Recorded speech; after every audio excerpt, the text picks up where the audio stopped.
Hello and welcome to today's live technical analysis. We're going to be starting off with the euro, moving on to the British pound, the dollar against the Japanese yen, the dollar against the Swiss franc.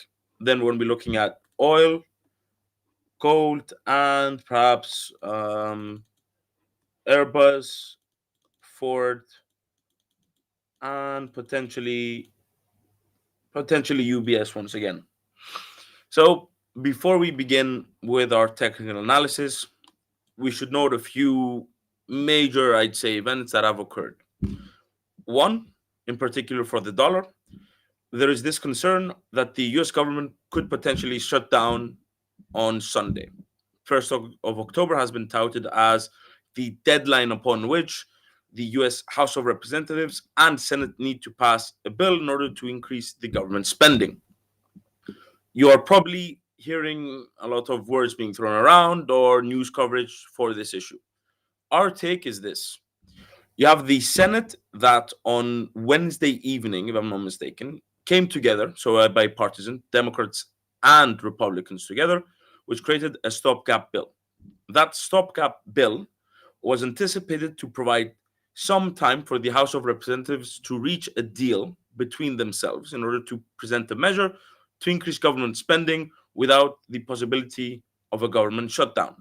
Now, House Speaker McCarthy, who is a Republican himself, stated that it is unlikely that it will have any support in the House, meaning that there is a potential for Republicans within the House to boycott essentially this potential bill due to the fact that some of their concerns are not being addressed.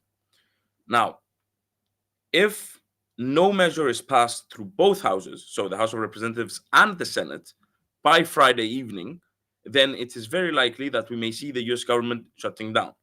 If it does shut down, we may see government employees being furloughed, grants being stopped, payments, etc. There will be potentially a great issue for the US economy. It could also lead to the US economy being downgraded. It's already been downgraded by certain credit rating agencies, but more may follow if it actually shuts down. So this is a predominant issue. In the event that this does occur, we may see the dollar weakening. So our technical analysis today will be based on the possibility that the government will not shut down on Sunday, because if it does, it could potentially reverse what we're going to be saying today. For example, we're saying that the euro against the dollar on a technical basis is moving in a downwards fashion. The RSI is near 30, implying a bearish market sentiment. The pair is at the lower end of the Bollinger Band and has not broken above the mid-range. It's also broken below S1. So we have 1, 2, and 3 technical indicators, so to speak, which are hinting at a bearish outlook for the pair, therefore weakening of the euro against the US dollar. However, if the government does shut down on Sunday, then we might see the greenback weakening and the euro gaining on Monday. So this will be interesting to see. Furthermore, in regards to the US, we note that Minneapolis Fed President Kashkari yesterday came on CNBC, if I'm not mistaken, and had a discussion upon which he hinted that we may not be in the restrictive monetary policy state that we're considering. It was something along those words, essentially implying that the Minneapolis Fed president is anticipating that the Fed may need to hike in the future. Therefore, based on that assumption, we're seeing that the dollar is gaining against the euro, potentially, also against the pound. If not, the JPY is an interesting story. We'll get to that in just a moment. The dollar against the Swiss franc, small market correction, but still a bullish outlook nonetheless. And the Aussie as well, slight regaining by the Aussie, but potentially moving lower. So it's perhaps a small market correction. We're seeing the dollar strengthening. Let's check the US dollar index just to verify our hypothesis. On the daily, moved slightly lower yesterday, but could also be attributed to a potential market correction. In the grander scheme of things, it appears to be moving in an upwards fashion. So we're seeing the strengthening of the US dollar. Furthermore, the core durable goods orders, which came in yesterday for the US, were better than expected, therefore potentially providing more support for the dollar. So let's make a start with the euro against the dollar. It's broken below our support level of 1.0580. This is now support and resistance. So instead of S1, this becomes R1. Let's fix our labels.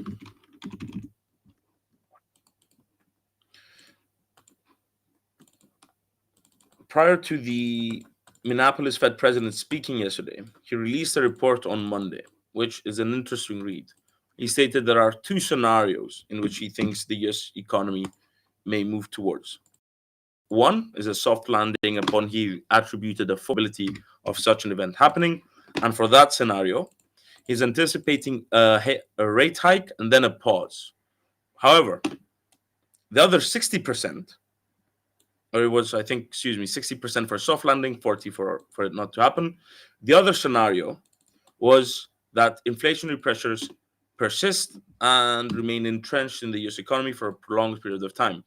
In that scenario, he stated in his report that he would be anticipating the Fed to hike further and higher, so exceeding the one more rate hike that he's already anticipating, which could also provide further support for the dollar. So we have R1, R2, and R3. Feel free to open your charts and chart this as well.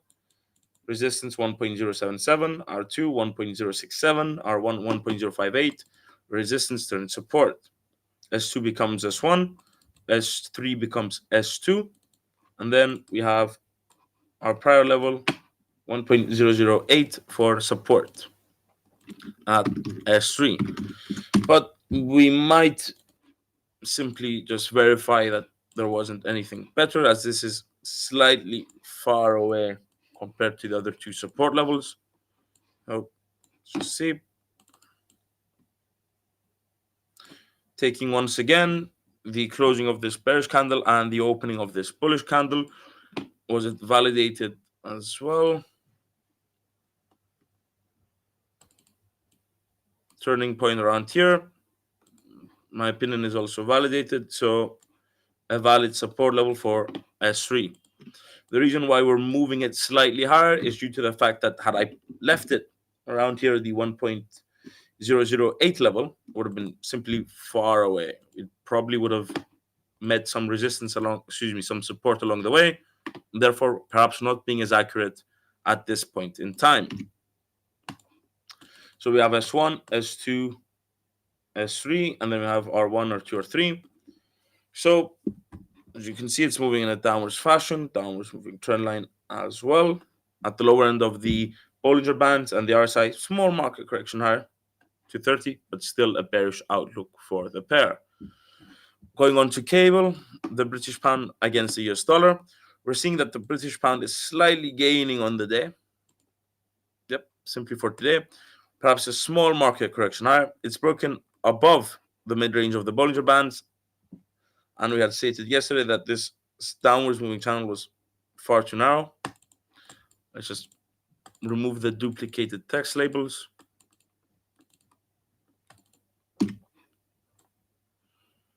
And we have S1, S2, S3, R1, R2, and R3. Now, there are two cases upon which we could act on this new information. One, we could keep our support and resistance levels as they were previously. So since it's broken back above, this is still support at S1. A slightly more accurate support level could be at this swing low, 1.21255. 1.2125.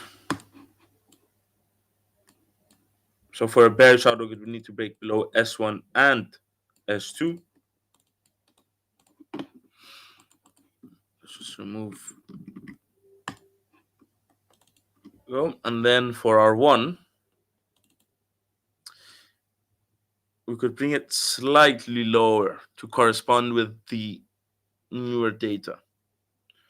I'm trying to place my resistance level upon which it has the most contact with the most number of bearish and bullish candles in terms of opening and closing figures.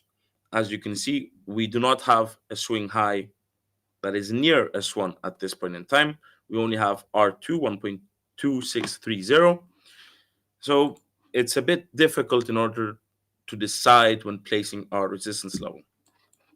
So for R1, I'm going to be looking back in order to validate that the current level at which I do have my R1 was validated previously as well.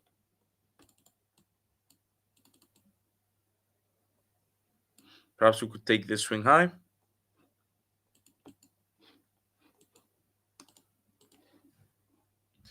But it does not correspond to the new market data.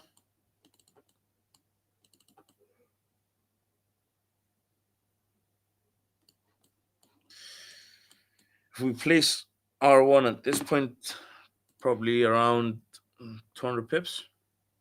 Yep, 185 pips. Still very far away from any price action. So with the lack of better data, we're taking the most recent one, and we're just going to be placing R1 at the 1.2251 level. Just fix this, 1.2251. It's also coinciding with the upper range of the Bollinger Bands, giving it some merit.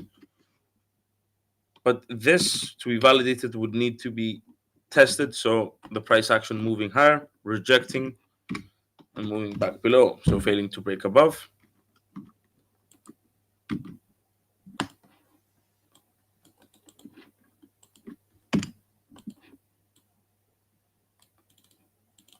Let's just, there we go. R1, R2, R3, S1, S2, S3.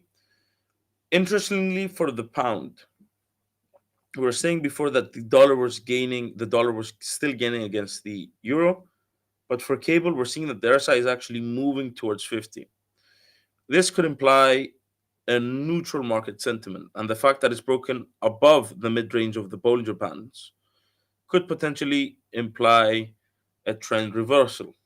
However, I would stop short of calling this a bullish break or maintaining a bullish outlook. Instead, at this point in time, I would be maintaining a neutral outlook, so a sideways moving fashion for cable, due to the fact that the two indicators, so the Bollinger Bands and the RSI, are near 50 and above the mid-range, could imply that the pair might move in a sideways fashion.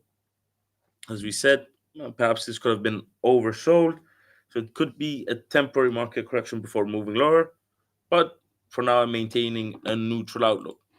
The dollar against the Japanese yen. So our support and resistance levels are not changing. They're staying the same. From a technical point of view, it's still at the upper range of the Bollinger Bands, perhaps a small market correction to the mid-range before moving higher. RSI still near 70. It's at 64 at this point in time, so still implying a bullish market sentiment. But support from the bulls may be waning. Might be seeing some strength from the bears, but it's still validating our upwards moving trend line as well. So we're maintaining a bullish outlook for the dollar against the Japanese yen. What we should note is the Tokyo core CPI rates, which are due out tomorrow. So those do have the potential to potentially influence the pair's direction.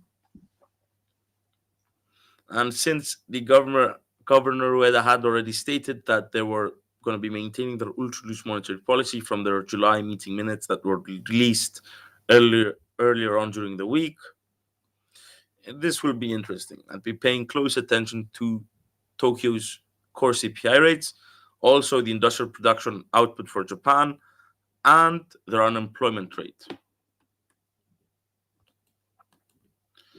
Moving on, we're going to be looking at gold.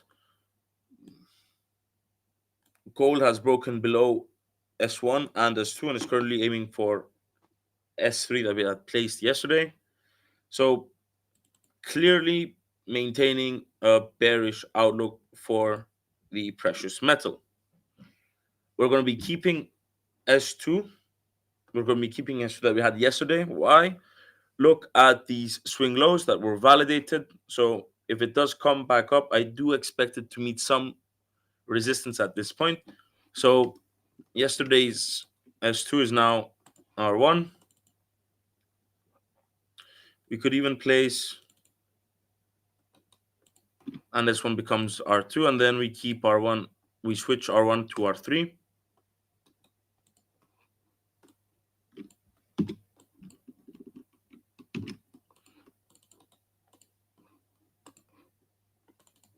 And then for future reference, we can simply keep our old resistance levels, but in order to make our chart easier on the eyes, we can just remove these levels. S1,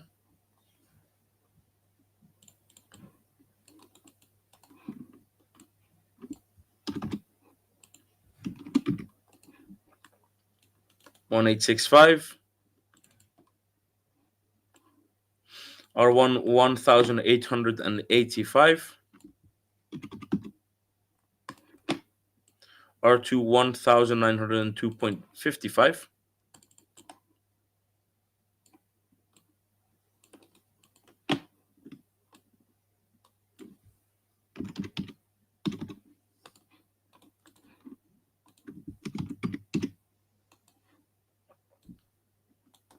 we can just actually remove the 55, no point. So 1902.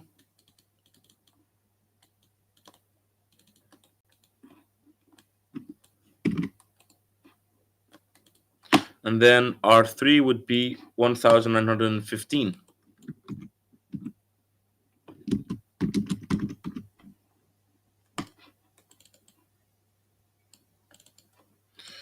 Looking for S2 and S3, we're gonna have to go back and find prior support levels.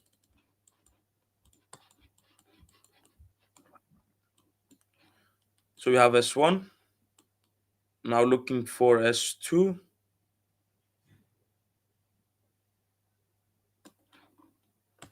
Just zoom in.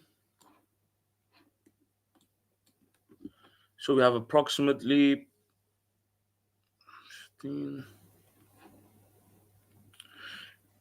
If we place R1 at this swing high, just look at how close it is to S1. Therefore, this would not be valid. Just make these slightly bigger.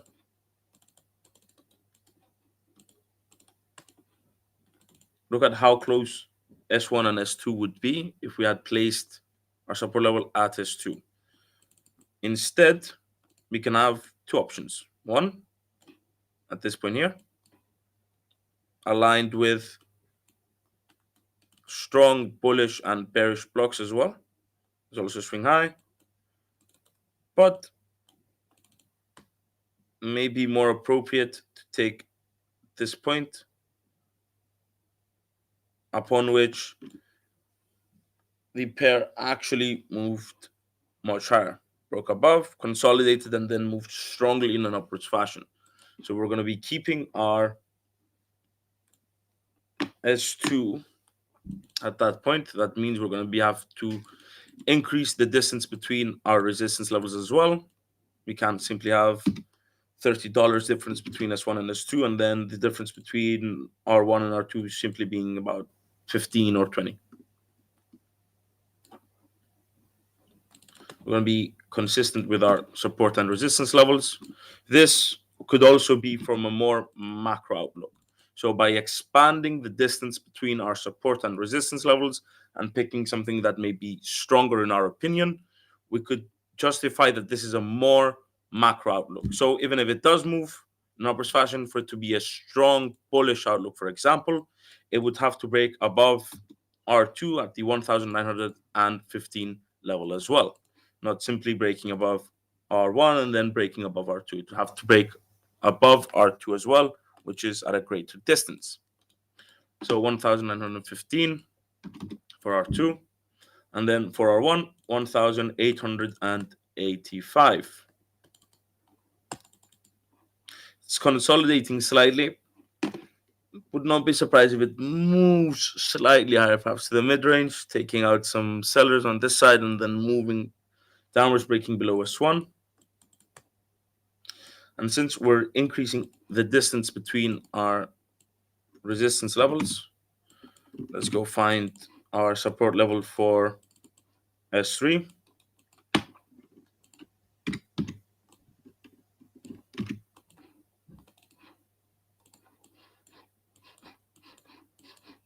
So for S3, let's go back.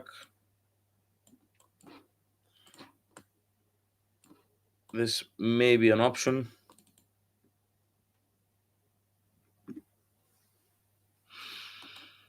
It's a bit close to S2. So as you can see, I tried bringing S3 to 1805 to potentially increase the distance between S2 and S3. There is an issue, which, for my opinion, this would not be valid at this point in time. Why? I personally, as I've said numerous times, I'd rather take the opening and closing figures rather than simply using the wick. If I do not have any other data, so for example, it was an all-time high and a wick was created, then yes, I would take the highest point, therefore the wick. But if I do have historical data, instead of simply using this wick, I'd prefer to use the bodies of the candles at their lowest point. So it wouldn't be 1805, it would be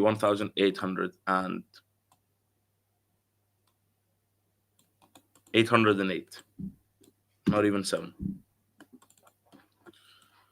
Let's see if this is validated as well. It's validated nicely, but if you can see it, maybe it could have been slightly higher.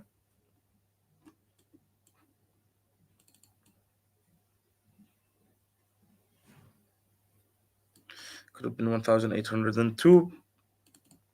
But I think we're going to keep it with 1808. If it reaches at this point, the difference between S1 and S2 is still significant. So by the time it reaches S2, if it does break, the bear's support might be waning. So it might meet some resistance. So you can keep. It's still far too close. When going back, yeah, I'm not going to keep S3 at that point. I'm going to bring it lower.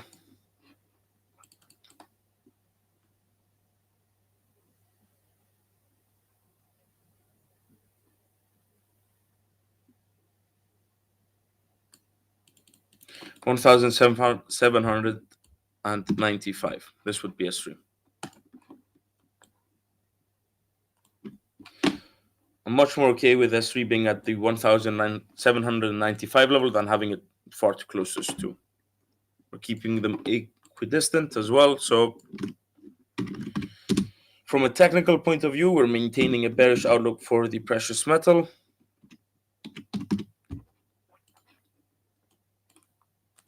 RSI still below 30, bearish market sentiment, moving in a downward fashion. Widening of the Bollinger Bands implies high market volatility, but purely from a technical standpoint, maintaining a bearish outlook for the precious metal. Oil, which is something that might be interesting to you as well. So we have oil, which is actually moving in a downward fashion. Could be a market correction. It's quite steep as well. It broke above R1. Let's just see. We had placed R1 yesterday. It broke above and is now breaking below. Perhaps it's due of a minor readjustment. 93.6.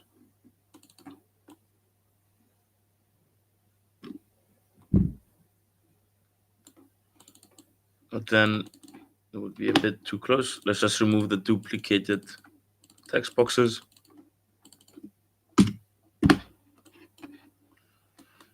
So we have oil. 90.40. Prior resistance now turns support. So it's S1, S2, S3.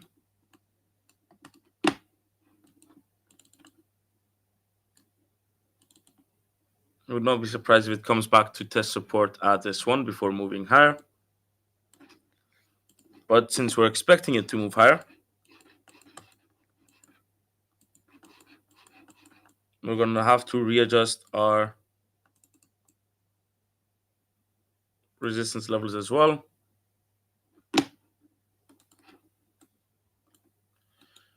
$96.6 as R2.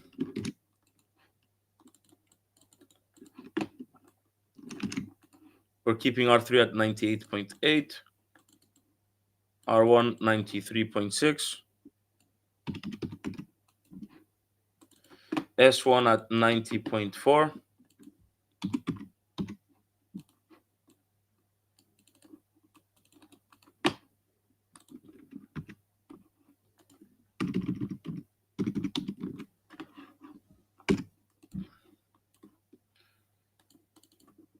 Maintaining a bullish outlook for oil, even though it might come back down to S1. We're still anticipating it from a more macro perspective to move higher.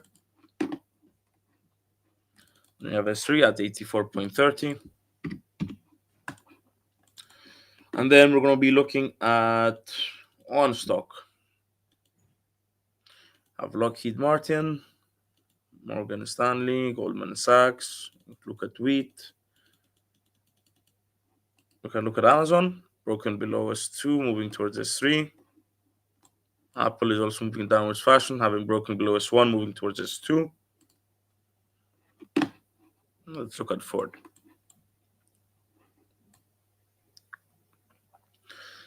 So the reason we're going to be looking at Ford is due to the technical analysis we had yesterday.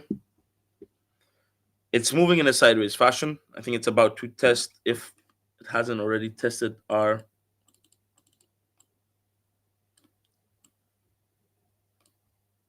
sideways moving channel. Let's just make this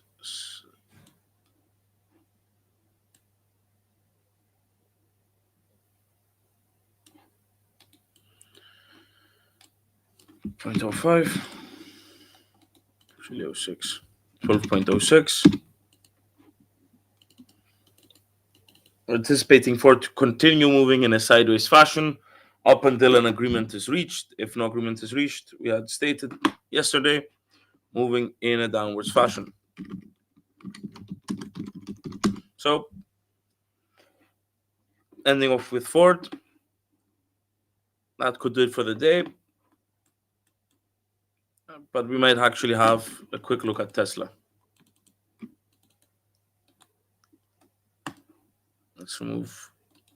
Let's just clear our chart. And removing our resistance levels. There we go. Clean chart. 4 hour. Could say that it was moving in a slightly upwards fashion. Unbroken. Now it can be said that it's moving in a slightly downwards fashion as well. Let's place our support levels at, it's on the candle, so I'd like to avoid using the current candle.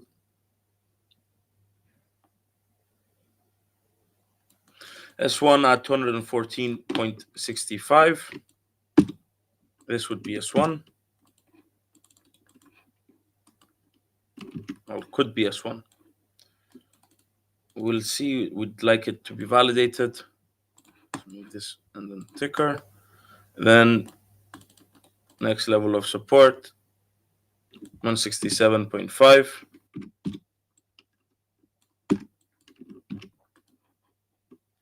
For S2. Then lastly for S3, 143.70. If it does reach that low, then that would actually be very interesting.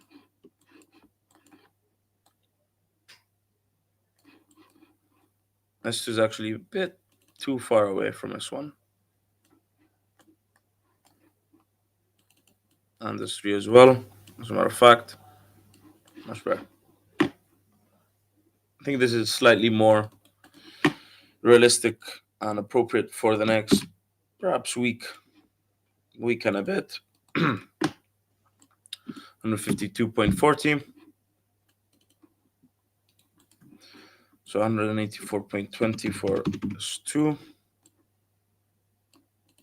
214.65 for S1.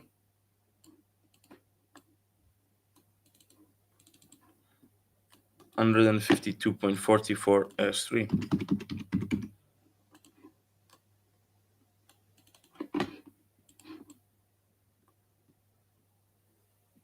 Then R1, 250.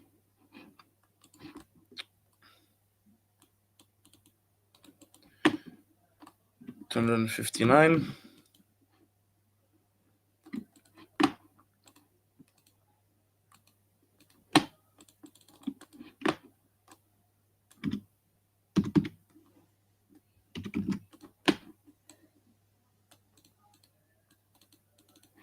And then R2 at this swing high, 296.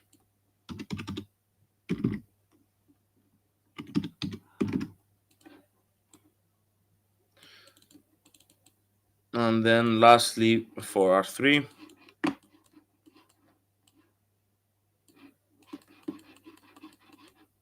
before the stock split,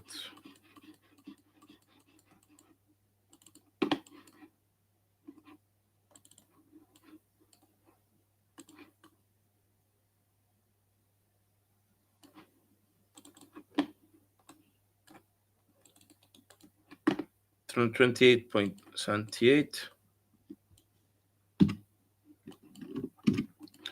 And those are the support and resistance levels I would be placing on Tesla.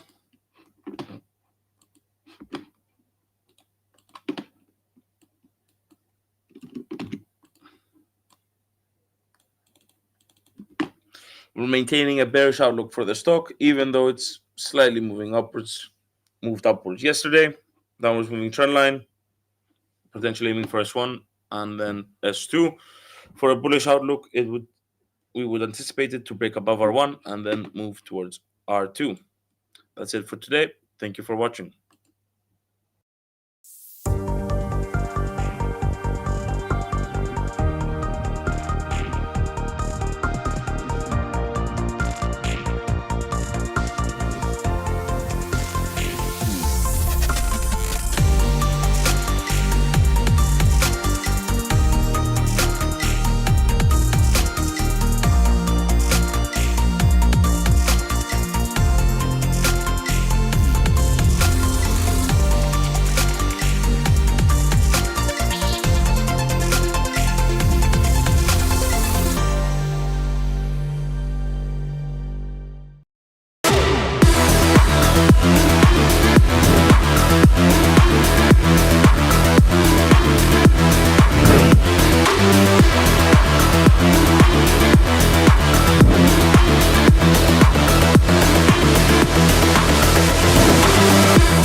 Hello everybody and welcome to another one of our great videos. Today we'll be looking at how to practice discipline in trading. Discipline is a necessary and important part of any trading strategy. Without discipline, a solid trading system and proper risk management lose their value. Self-discipline involves developing a mental framework which enables you to stay motivated and focused. You should have a target or goal in the mind, as this is the first step towards developing self-discipline. Discipline can be mastered and all you need is willpower. This involves carefully studying the markets and especially the markets you're trading. In order to acquire discipline, you must practice patience and be able to control common emotional impulses like fear and greed. Proper discipline involves having and sticking to a trading plan. Create a schedule for your trading. Know what signals will make you enter or exit a trade. You create trading rules to get you out of trouble when positions go badly. If you don't follow the rules, you've lost your discipline and allowing for even greater losses. Ensure that you apply proper risk management by sticking to your stop loss and take profit orders. If you stick to the rules, you will discover that discipline is necessary for success. Thank you for watching.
Okay, great. So let's go ahead and just get right into it.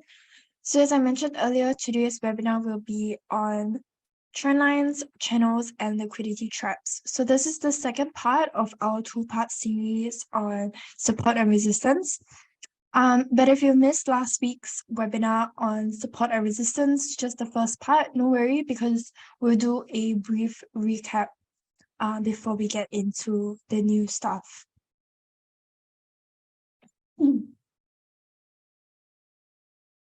Okay. Excuse me. Okay, let's go ahead and get started. So I'm Melanie. I'll be your speaker for today. I'm an investment analyst from Everest Fortune Group, who are finalists for Best FX Research and Equity Research in the years 2019, 2020, and 2021. Oh yes, before we get started, just a disclaimer, the information in this webinar should not be considered investment advice or an investment recommendation, but instead an educational material only. This material is just the personal opinion of the authors, and the client's investment objective and risk tolerance have not been considered. IronFX is not responsible for any loss arising from any information contained herein, and redistribution of the material is strictly prohibited. Okay, so here's our agenda for today. We're gonna do a quick recap for our first part of this series. We're just gonna be briefly going through pullbacks and overlap support and resistance, just so you are on track with whatever we're going through for today's webinar. After that, we'll get right into this week's session. So we're going to be talking about trend lines and what is considered a valid trend line and trend channel. And then we're going to be talking a little bit about liquidity traps and what exactly they are. Okay, just to double check, everyone can hear me, right? Because in my it says that my volume is a little bit low. So I'm just checking to make sure everyone can hear me clearly.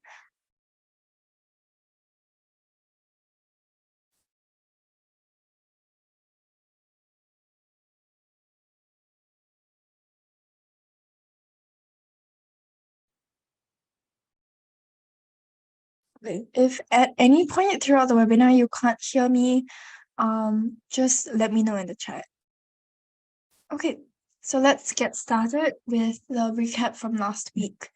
So we're going to be talking about pullbacks first. So a pullback support is a strong level of support because it breaks out from a previous resistance level and price is now dropping back to visit it again. So a pro tip, when a pullback support lines up with a Fibonacci level, it is very powerful. A pullback resistance works well when it breaks a significant swing low and then starts pulling back to it. It's even better if there are multiple Fibonacci levels that line up with it. So we'll go through a few more examples in the coming slides, but you can see here in this GIF that we've included, we have a swing low here, swing low support, and this swing low support lines up nicely with this 38.2% Fibonacci retracement and also the 61.8 Fibonacci retracement. And so what happens is that we are expecting price to pull back or retrace back to the same level here. But once it retraces, we can also expect it to reverse off of it. Why? Because there is a large area of Fibonacci confluence because of the two levels that line up nicely. Okay, so let's take a look at another example. So here we have this red area. Price has tested this level 3 times with multiple swing highs in line with one another at the resistance level. So once price breaks the red area, it becomes a pullback support level, and we expect price to pull back or retrace this level, as you can see from the dotted lines here.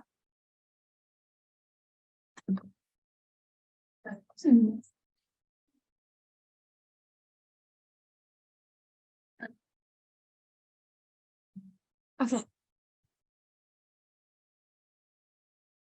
So it's basically when price breaks out of this resistance or support, then it becomes a pullback support or resistance. Okay, here's another example. So here we have a multiple swing low support level. You can see these 3 arrows. So it's more of an area than specifically one level. But here we have a swing low support, and price actually broke out of this level over here. And once it breaks out of the level, it then becomes, instead of a support, it becomes a resistance.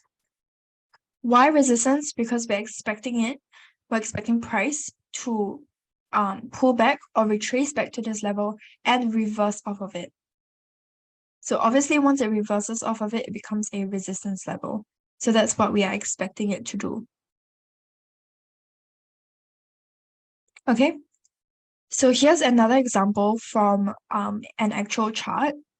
So we have a swing low here, swing low support, and then price reversed off this level or bounced off this level, and it broke the swing low support, thus becoming a pullback resistance. So as I mentioned earlier, pullback because we're expecting price to retrace back to that level. So you can see ultimately this is exactly what happened after that. It retraced back to this level, and once it actually reaches this level and reverses off of it, then it becomes an overlap resistance, but we'll get into that next. So this is the before. It's a pullback resistance because we're expecting price to retrace back to this level, and here's exactly what we expected.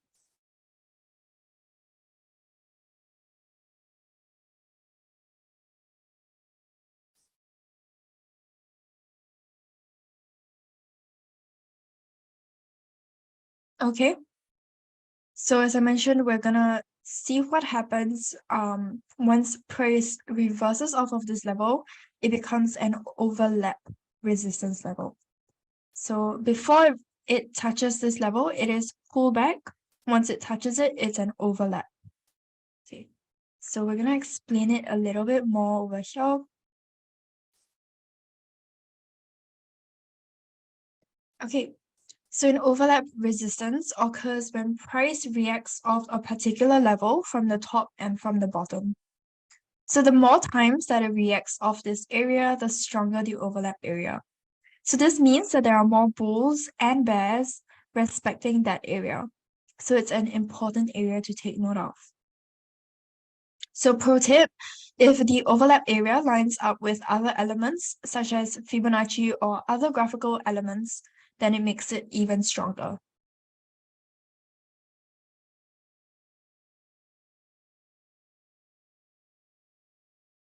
Okay.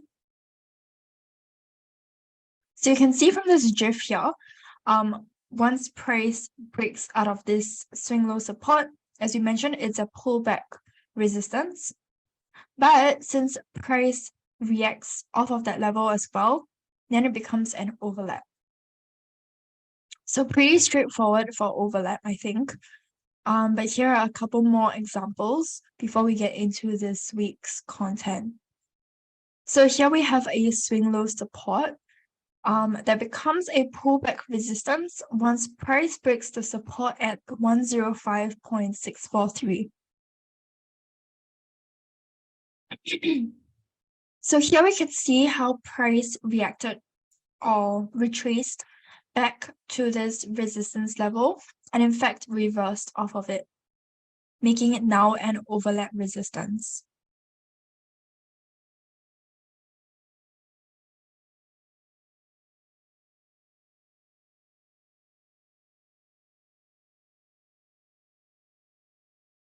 Okay, so basically, when a swing low and a swing high line up in the same level, it's just an overlap level. And before the point when it forms a swing high, then it's a pullback.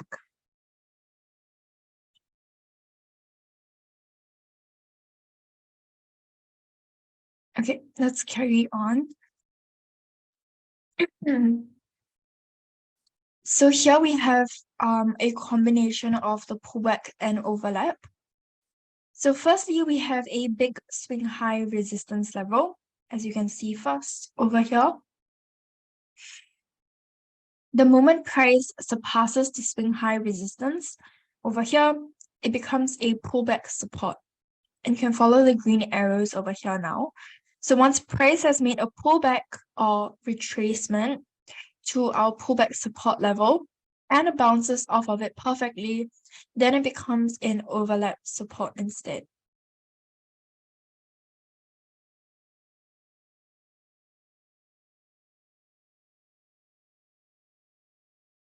Okay, another example. So we have two swing high resistances here, right? And then price breaks out of this swing high resistance, making it a pullback support. And the price has pulled back or retraced back to this support level and has bounced off of it twice. So it's a really strong overlap support level.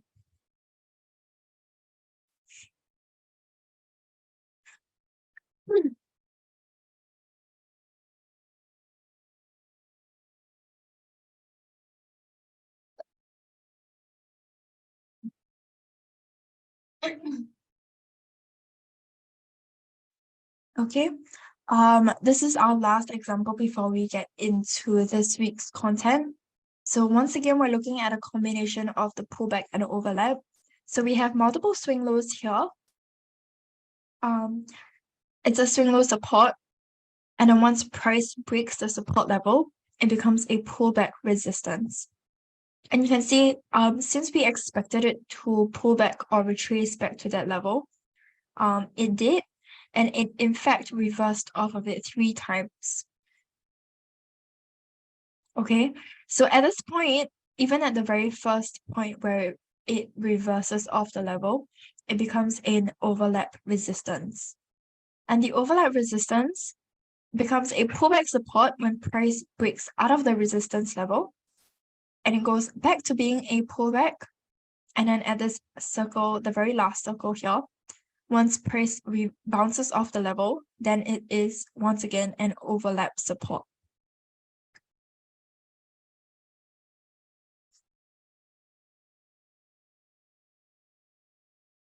Okay, I hope that was clear. If we have time at the end, we'll look at a couple of charts together and see how we can combine what we've learned last week with what we're going to get into for this week. Okay, so let's get started with this week's content. So we're going to start off with drawing trend lines. So this is how you can draw a valid ascending trend line. Ascending trend lines should be from the bottom and not the top. So trend lines should have at least 3 significant touches. In this example here, I have 4, but 3 is enough. And 2 touches, the reason why we go for 3 is because 2 touches tend to be more coincidental. So we stick to 3. Okay, so here is another example. We have 3 touches on this ascending trend line. And here as well.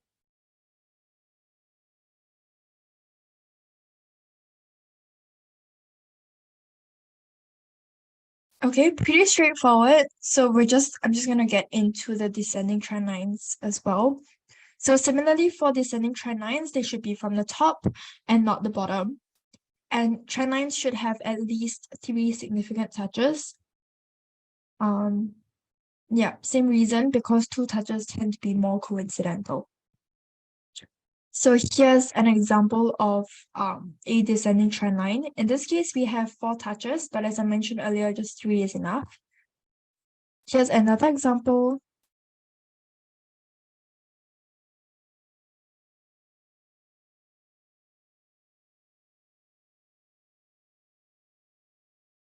Okay, so take note of how significant or how clear these structures should be, these swing highs.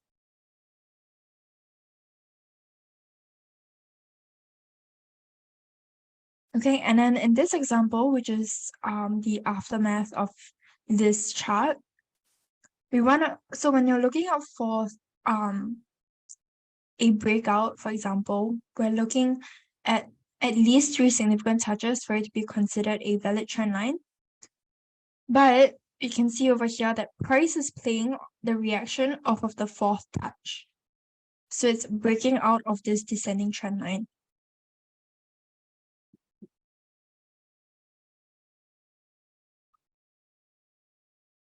Okay. Okay, can you guys let me know in the chat if you think this trend line is valid? I mean, we can all agree it's a descending trend line, but let me know in the chat if you think this is valid or invalid.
Okay, so this is actually invalid because, as we mentioned earlier, for a descending trend line, it has to touch the top and not the bottom. So the bottom is for ascending trend lines. So this is invalid. Okay, so next let's get into drawing trend channels. So channels require at least 4 significant touches, 2 at the top and 2 at the bottom, for it to be considered a valid channel. So they do not need to be in consecutive order like the picture on the right. So we'll look at a couple of examples. Here we have a descending trend channel, and you can see how clear the structures are here as well. Okay, pretty straightforward for that.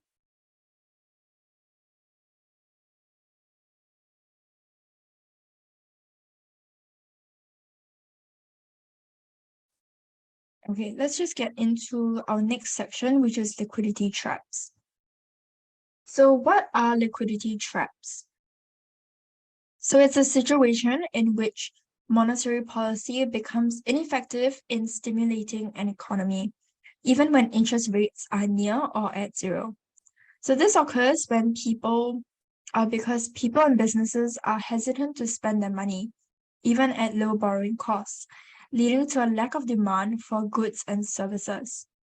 In the context of trading, a liquidity trap can cause problems for market participants as it may lead to a decrease in market liquidity, making it more difficult for traders to enter or exit positions quickly and at desired prices. This can result in wider bid-ask spreads, increased volatility, and decreased market efficiency. So central banks can try to address a liquidity trap by using unconventional monetary policies, such as quantitative easing, to inject more money into the economy and encourage spending. However, the impact of these policies on financial markets can be difficult to predict and may lead to unintended consequences. Okay, so I've included a graph over here just if you are interested in the economics of it all. But here's an example of how it will play out. Excuse me. Okay, so here we have a nice swing high reversal, and price surpasses the swing high resistance to clear the orders and then drops below the resistance level again.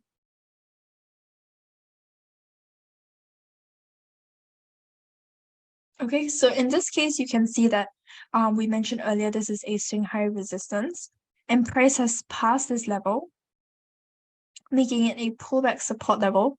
But instead of price retracing it and bouncing off of the level, it breaks out of the level again and drops below the resistance level again.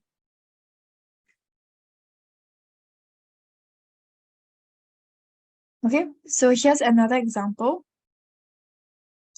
Here we see price moving within an ascending trend channel and also moving above the Ichimoku cloud. So this gives us a bullish bias. Now at the 1.04791 swing high resistance level, the price drops and reverses off of this level.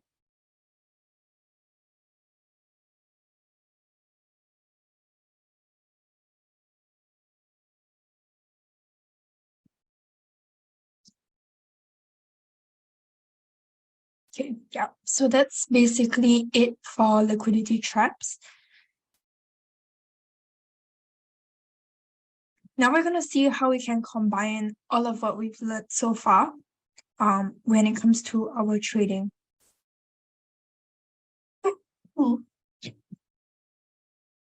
Okay, so here's just a checklist of things for you to look out for. So you can find this checklist as well as other tutorials on the Forex Army website. Maybe I'll just show you guys.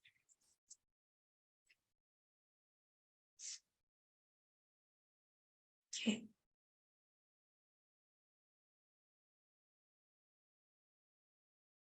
Yep. So when you search up the forexarmy.com, this is the website that it will bring you to. And there are a bunch of trading guides over here, free trials as well, and trading tools for you to take a look at. So if you're new to drawing Fibonacci's, you can go ahead and take a look over here. The clear market structures gives you a very in-depth tutorial on just the basics and fundamentals of Fibonacci. So there's different examples as well. You can zoom in. You can go ahead and read these at your own time. And some risk management strategies as well, where to place your stop loss, so on and so forth. And support and resistance, which is what we have gone through for the past 2 sessions. And yeah, so you can find that checklist that I showed over here on the Forex Army website as well. Okay, so this is just a good way for you to, if you're a beginner, or even if you're not, this is just a good way for you to see all the different signs and signals that you can use to combine multiple technical analysis methods so that your analysis is more accurate. Okay, so let's take a look at some examples to play the continuation first. So here's another guide or checklist for you to look out for.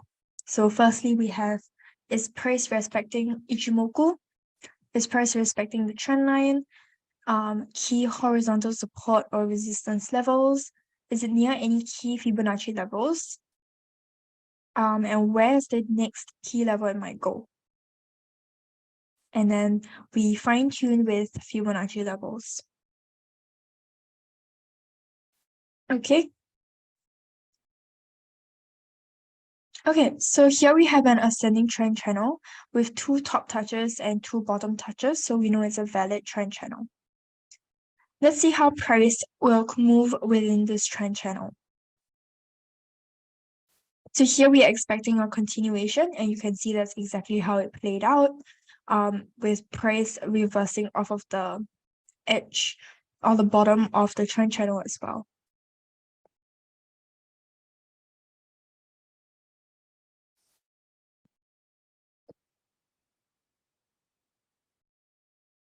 Okay, so here is another trend channel. In this case, we're looking at a descending trend channel. And in the GIF, once again, you can see this is how we are expecting price to continue within the trend channel. If you're looking for bounce or reversal, what we mean by that is it'll bounce or reverse off of the edges of the trend channel. So this is how we know that price is likely to continue within this trend channel. So once we have that, it's really easy for us to identify a breakout, which is what we're going to be talking about next.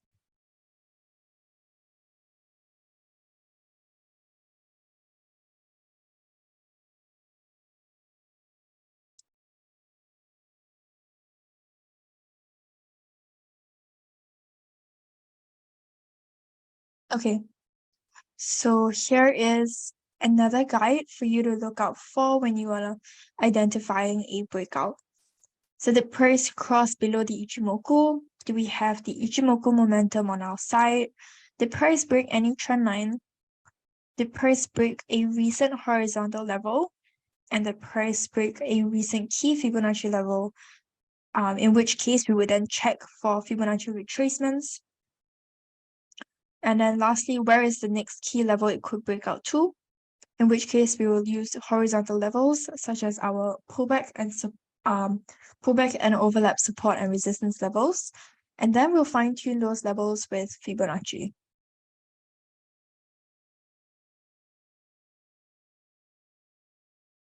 Okay, so here we have price breaking the multiple swing high resistance area.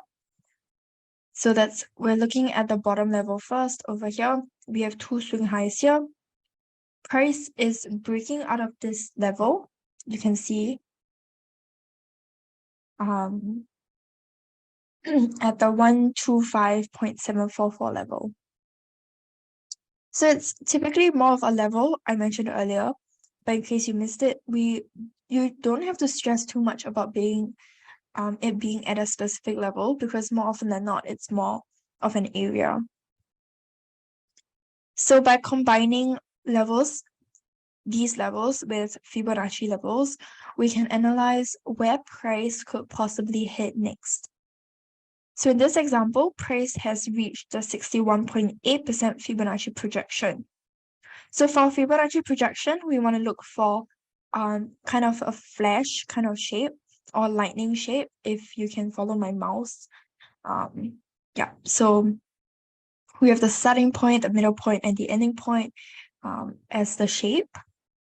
And then for Fibonacci projection, we used 61.8, 78.6, and the 100% level as well.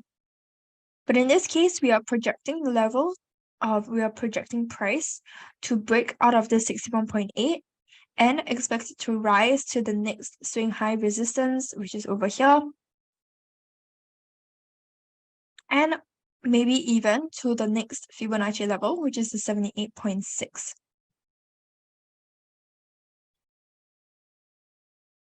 Okay, so this is what has happened. Price has moved above the 61.8% Fibonacci projection level and has risen to the next swing high resistance over here. Okay, so that's how you play a breakout, just solely from looking at the horizontal levels. And also Fibonacci levels in this case. Okay, and another indicator of that price is likely to move upwards is that price is moving above our Ichimoku indicator. So it's also giving us this bullish signal. So with all of that upward movement, we can expect that price is likely to continue to move upwards, which is exactly what it did.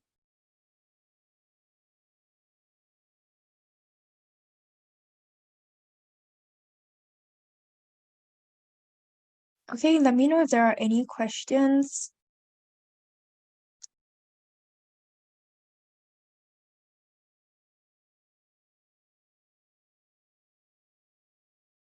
Okay, all good. Let's move on to our next example. So here we're looking at price continuing within the descending trend channel. So just a recap once again, 2 touches on top, 2 touches below. In this case, we have 3. Okay, And we want to take note that price has recently broken out of this ascending trend line over here. So price is breaking out of an ascending trend line. Firstly, number one, price is breaking out of the ascending trend line. Secondly, it's continuing within the descending trend channel. And thirdly, it is also breaking out of the Ichimoku cloud, and it's moving below it instead of above it. So all of these signals give us a very bearish bias. Okay, now we take note of the next swing low support, the closest swing low support to where price is currently at. So that would be over here, but that's a bit too close to where price is at. So we're looking at the next level, which is the 1.03488 level. Okay, and we are projecting price to continue down to this level here.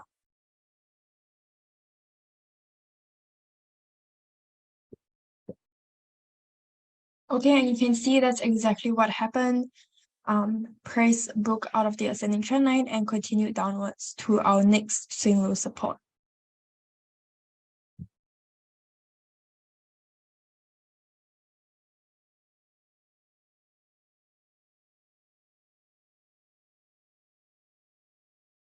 Okay.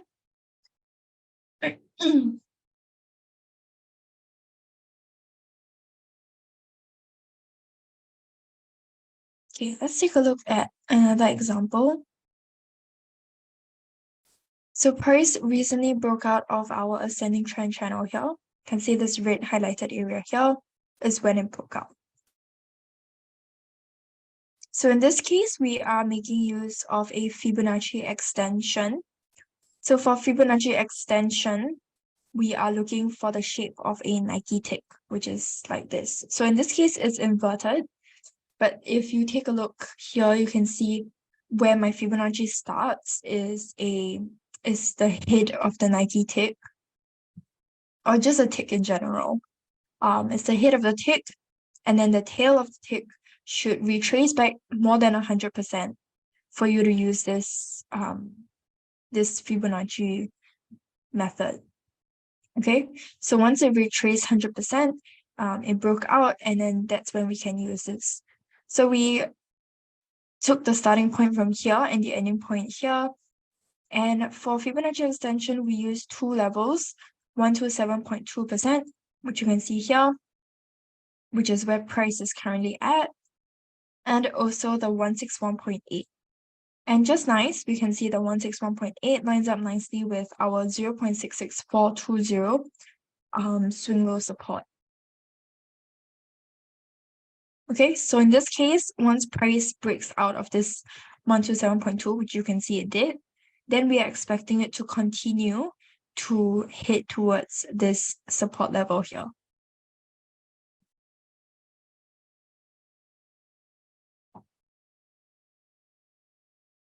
Okay, and that's exactly what happened here. You can take a look at this GIF. So you can see price did reverse off of the 127 just briefly, but then it shot back down to the 161.8 and our swing low support just as expected, and then it reversed off of it immediately.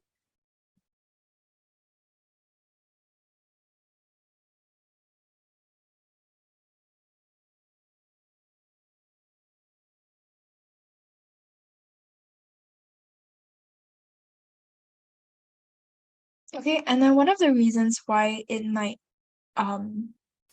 shoot back upwards is because of this support level here. We have a swing low that is lying nicely with a 161.8. And in fact, now that I'm looking at it, it seems like we could have an overlap. Oops. I could have pulled this support level back over here as well. And you can see how many times price has tested the level. So you can tell that this level is pretty strong. And it also lies nicely with a Fibonacci extension level. So with all of that lined up together nicely. It's a Fibonacci confluence, which has a lot of resistance at that area. So like price is likely to reverse off of it.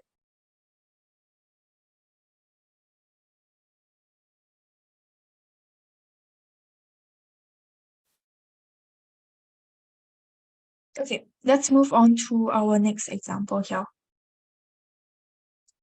So price recently broke out of this descending trend line. You can see our descending trend line here with multiple touches on the trend line, and then price broke out of it here.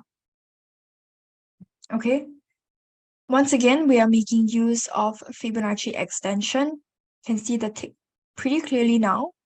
This is an upright tick, and price retraced it 100%, so we can use it. And where price is currently at now, it has already surpassed our 127.2% Fibonacci extension level.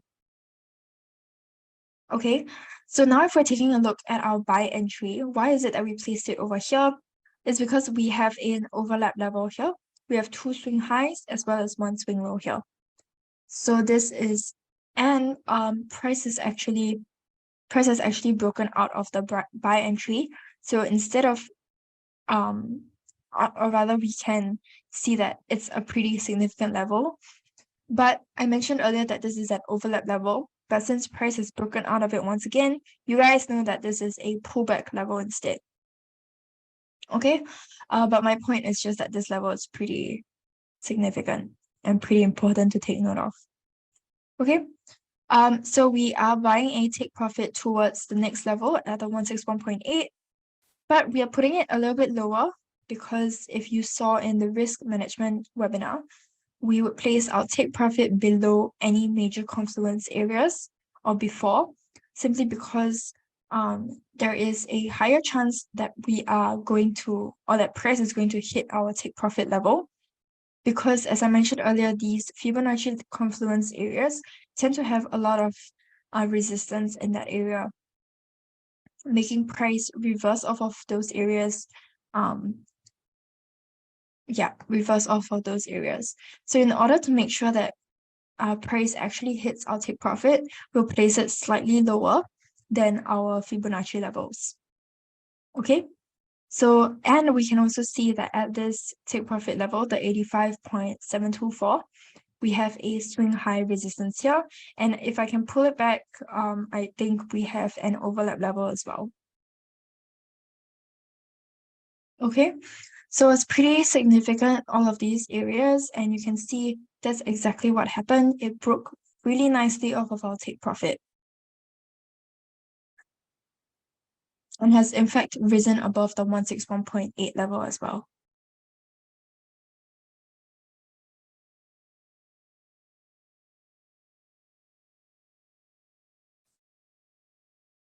Okay, that's our last example for this webinar, but I'm just going to pull out a couple of charts to show you guys how you can combine all of these levels for your trading strategies as well.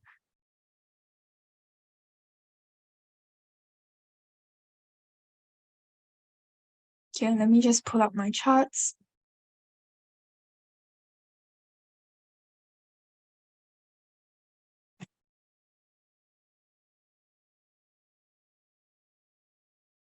Okay, let me see. Okay, yeah, you guys should be able to see my charts now. So I'm just gonna quickly go through maybe one chart just to show you guys how it works.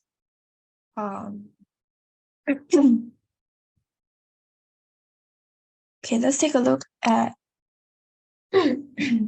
excuse me. Let's take a look at USD JPY.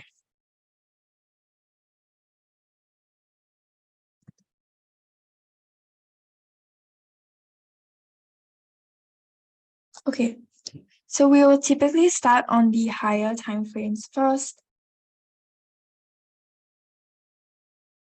just so that we get an idea of where prices are headed towards. Okay, so this is our weekly time frame, and you can see prices look like it recently reversed off of the swing high, but it's generally moving upwards. Okay, next, our daily time frame. Okay, looks like it's dropping as well. General trend upwards as well. Okay, 4 hours. Okay, on our 4 hours chart, it looks pretty upward as well.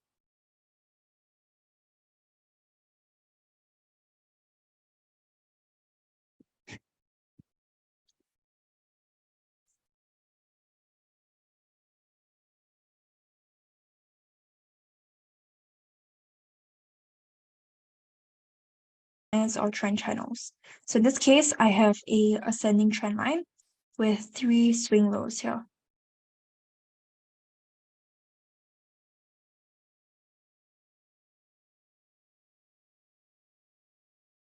Okay, next, after we've done that, then we'll go in with our support and resistance levels. So your first support, or rather your first resistance, will be at the closest swing high to where price is currently at. So that's over here.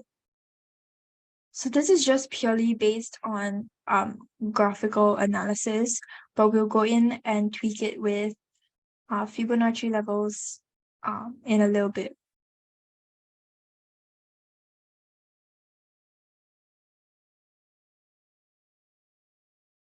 Okay, so here is my swing low support.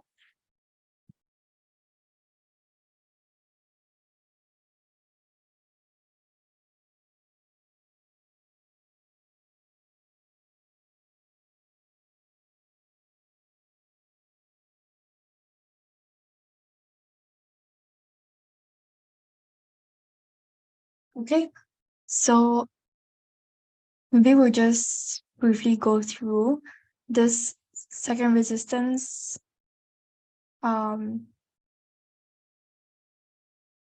Okay, so the second support level over here is an overlap support. You can see we have 2 swing highs and 1 swing low here. So it's an overlap support, and for our first resistance, we have 2 swing lows lining up. So these levels are pretty significant.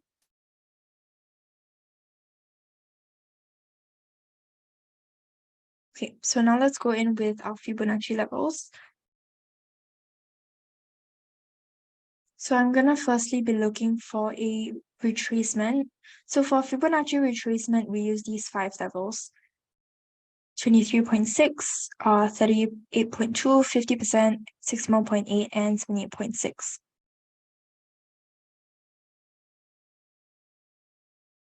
Okay, so I can see that my 38.2 lines up with my first support, and my 50% also lines up with my second support. So I'm just going to keep those 2 so it's not too messy. Okay, and then I'm going to be looking for a projection.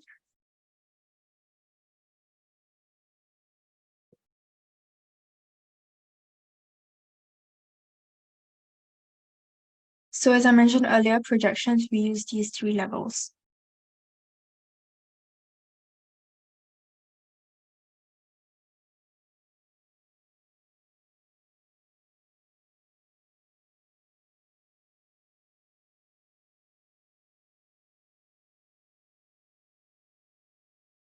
Okay, and I see my 78.6 lines up nicely with my first support and my 100% as well. So I just want to highlight this flash shape here that I'm looking at for our Fibonacci projection.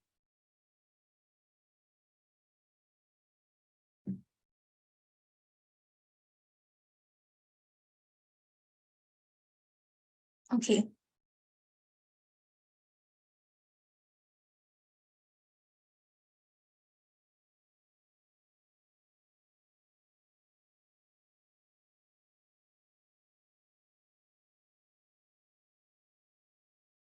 Okay, all good so far.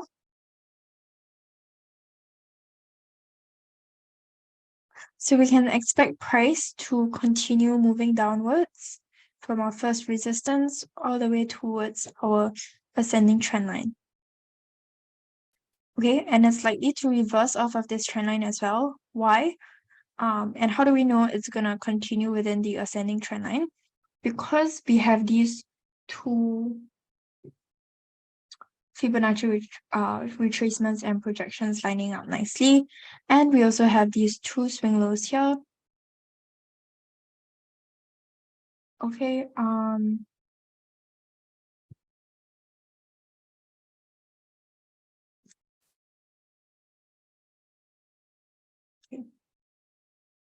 so I wanted to move it over here to show you guys that this is an overlap level, but I'm not going to, because if I zoom in here, you can see that I'm cutting too many bodies of candlesticks. So I'm just gonna keep it over here with the two swing lows. Okay.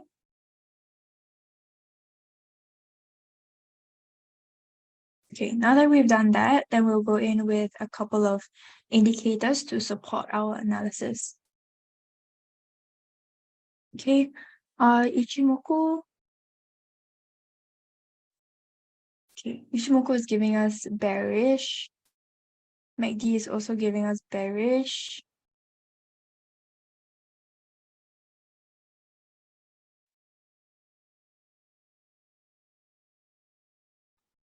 Okay, RSI is also giving us bearish. Okay, so we can definitely expect price to continue downwards towards our first support. As to whether it will break out, as I mentioned, it probably won't. Yeah, because of the huge confluence area over there. So there's a high chance that will probably reverse off of the first support or this ascending trend line.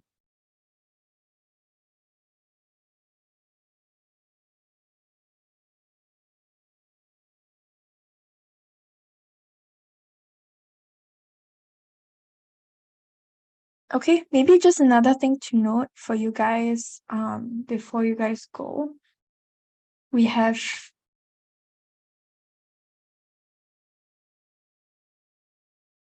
so this is where our descending trend line on our RSI starts, whereas on our price chart, this is where our price starts to head downwards. So you can see on our RSI, it's kind of a predictor to show you where prices are headed towards. And this is what we call a bearish divergence. So we can expect price to continue to move downwards because of all the downward pressure.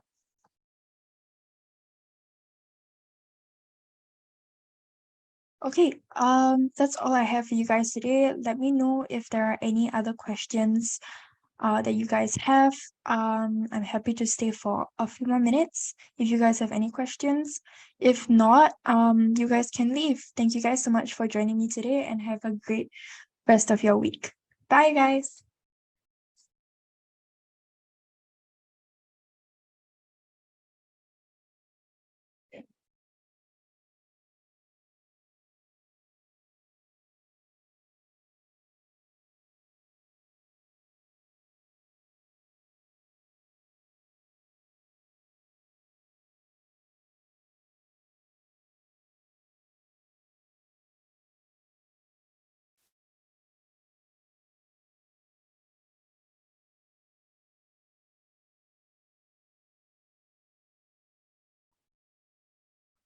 Fundamentals is super important. So we will look at okay, let me show you. So we use Forex Factory to look at all of the important announcements for the week. So you can see here.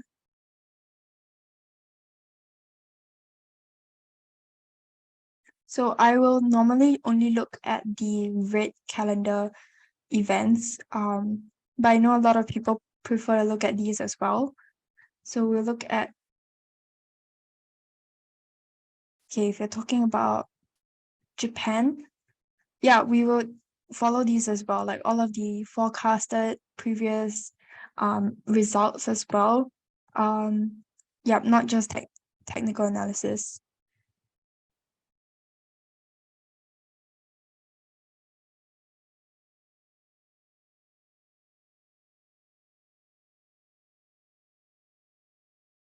Yeah. For sure. If you are trading Forex, it's super important for you to take note of any announcements as well, because it really affects.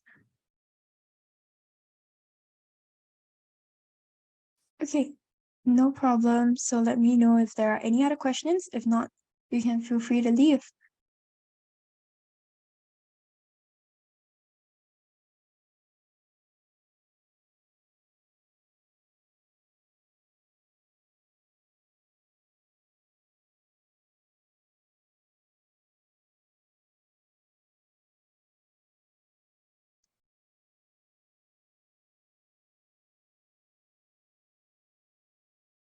Okay, if technicals and fundamentals are giving you opposite signals, it really depends on the context of it.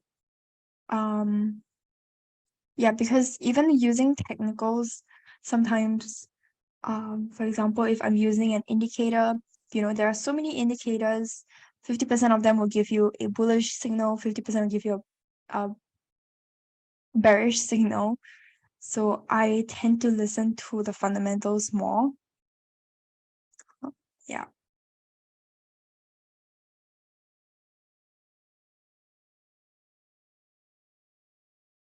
Yep.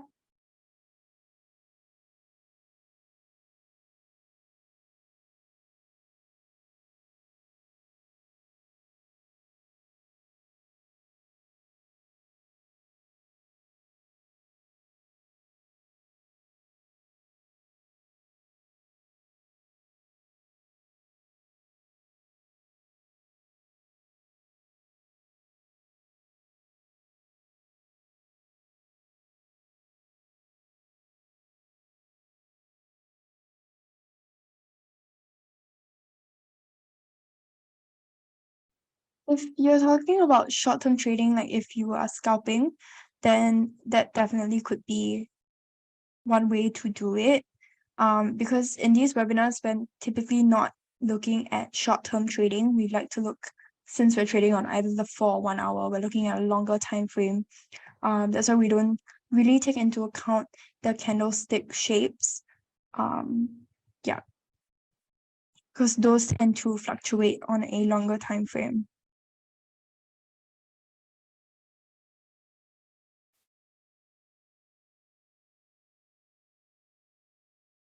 Yep, for shorter time frames, that definitely will make sense.